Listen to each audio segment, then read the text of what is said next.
Welcome back. It's the 5 o'clock hour.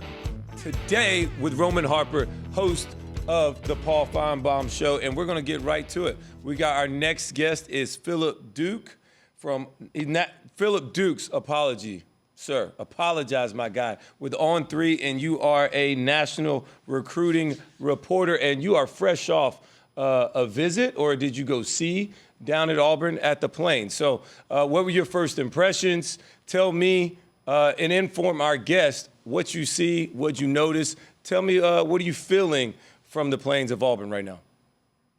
Right now on the Plains, there's a lot of good energy. Yes. It feels really similar to what you saw at Big Cat Weekend last year, where the highly rated recruit Perry Thompson flipped from Alabama to Auburn. Now it's not just for Big Cat. It's almost like every day. There's a energy around Auburn that feels like they can be one of those top schools, top teams, and I think that is palpable. And if they can continue to keep that energy where it is, then they're going to be a force to be reckoned with in the future. Now, we always say energy. Is it coach-led? Because there's different ways to get the energy. Or is it just the fact that everybody's excited? Is it coach-led? Is it player-led? Is it just everybody's excited because there's something new, something fresh? They have new coordinators over there in the building. What is this sense of energy? Like, where is it coming from? Because I know it wasn't because they didn't get enough wins that they got last year. It's got to be something. Is it the recruiting trail? Tell me what that is, Phillip.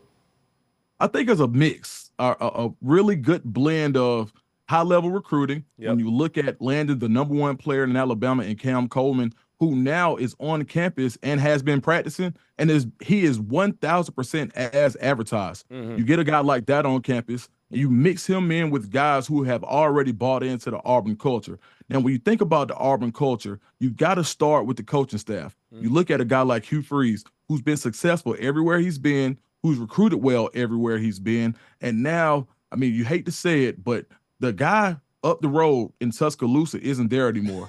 And Auburn was this close to knocking them off last year, even when he was there. So by being able to build on that, there is a sense of hope and optimism when it comes to Auburn getting back to the times where they were the top dog in Alabama in the early 2000s. I don't mean to bring up anything weird, but Roman, you do remember in the early 2000s, Auburn was top dog in Alabama. I tell people all that time, I said, look, what I saw Auburn do and Hugh Freeze do this year in the recruiting trail, which is bring in multiple threats on the outside. The running back room at Auburn is going to be fine. They're good already. You already got plenty of talent there. But going and get Cam Coleman reminded me a lot of the year when Auburn went and got Anthony Mix, Ben Abumanu, Arama Shadu, and then Courtney Taylor. It just changed Auburn, like immediately.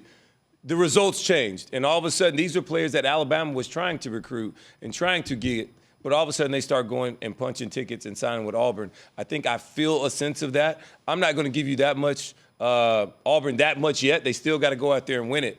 And that kind of takes me and leads me into my next question. We're giving you a little bit more praise, but now the follow-up question is, do these new additions in the coaching staff, does this make this coaching staff, I'll just say it, better than last year's coaching staff? I think so. When you add a guy like Charles Kelly, who's been in multiple big-time fights when it comes to recruiting and has the proof in the pudding when it comes to producing NFL talent.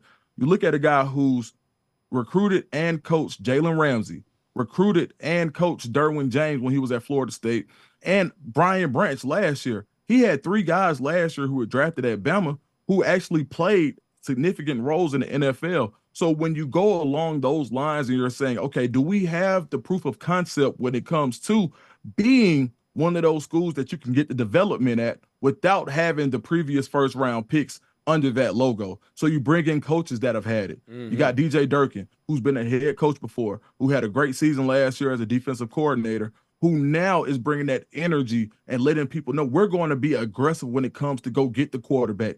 You get a guy like Derek Nix, the new OC and running backs coach at Auburn, who's had previous success when it comes to recruiting guys who are able to, like, look at a guy like Quinshon Judkins, who's now at Ohio State, who was at Ole Miss. They were able to secure a guy like Zach Evans. So when you have guys that provide proof of concept, and it's not pie in the sky. Yep. It's something that you can go back and it's tangible and look at And I think that makes a huge difference when it comes to getting buy-in from the players at Auburn. Not only the buy-in, but buy-in from the recruits as well. I mean, you're hitting on it dead on. That's exactly why I asked that question. I want to hear that answer from you.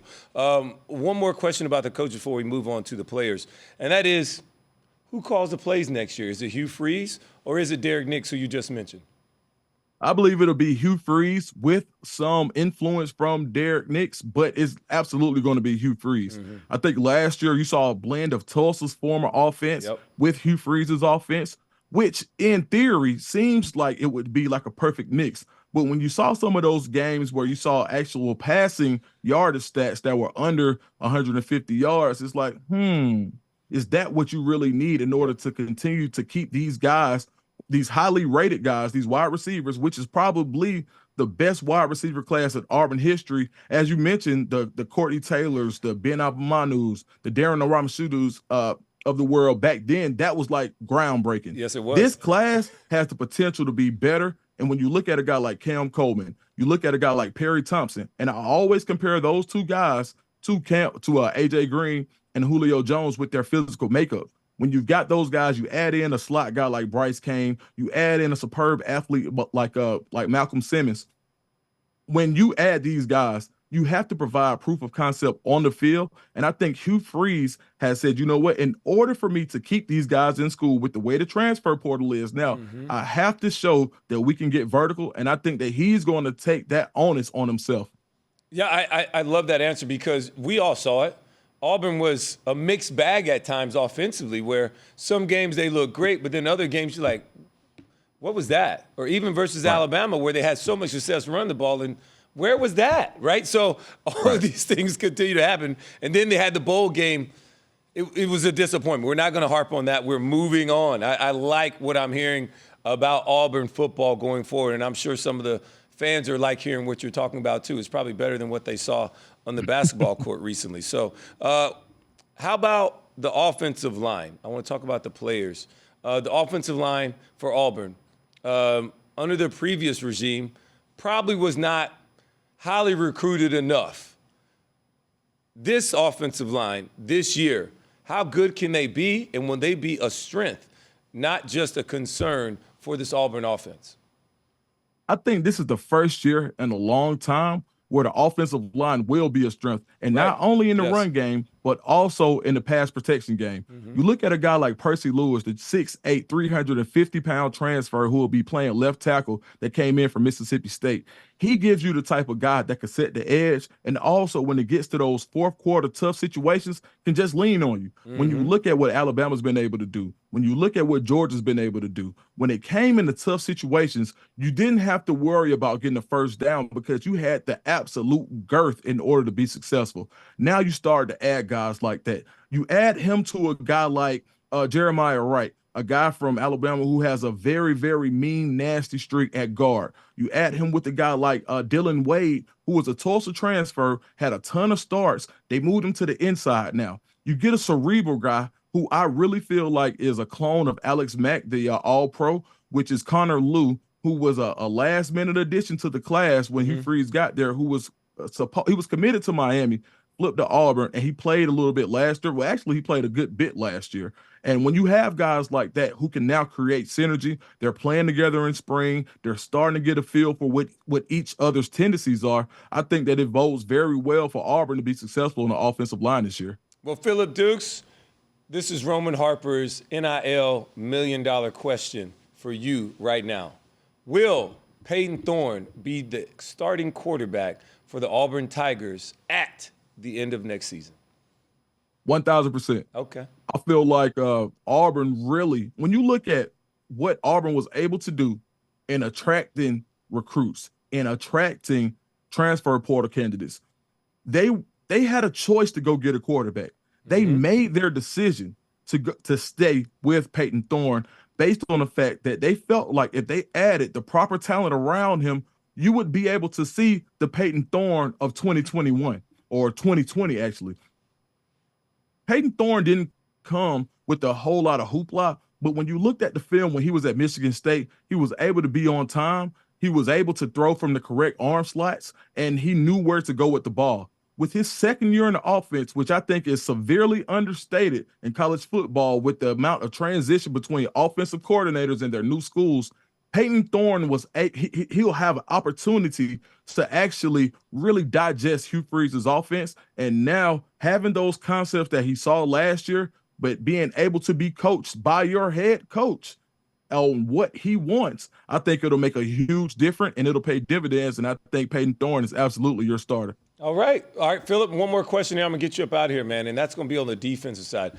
I talked to a couple of my Auburn people. They have a little bit of concerns with the depth and ability of the defensive tackle position going into this season. And then also a question about the secondary. I know they bring in Jaron Thompson from the University of Texas, a former starter there, in the transfer portal. The secondary piece at Auburn, will it be the strength of this defense? So to start with defensive line, I think you do have to go get someone out of the transfer portal in the spring. You just don't have the girth and ability that you had last year right now. There are some young guys that they're excited about, but I just don't think they're ready. But when it comes to that secondary, I'm very excited about what the secondary will provide. You've got, when you think about Thompson, who's going to provide some of that veteran leadership, you got a guy like Caleb Wooden, who came in as a safety. He played a lot last year. But then you got a guy like Terrence Love, 6'3", 215 pounds, runs a 4.4 40, and plays the field safety, not the boundary, but he can play all three. Then you add him to a guy like Kayan Lee out of Cedar Grove High School. He started maybe 3 or 4 games last year, very aggressive, a bulldog on the perimeter. And I think that with the youth movement that they do have in the secondary, they will end up, maybe not at the start of the season, but as they continue to get games as a unit, they will be the strength of that defense. Hey, Phillip Dukes, very impressive, young man. Appreciate that, man. And the gray and the beard, magnifico. Thank you, man. Appreciate it, man. Thank you. More of your calls when we get back, man. That's Phillip Dukes with National Recruiting Reporter with On3.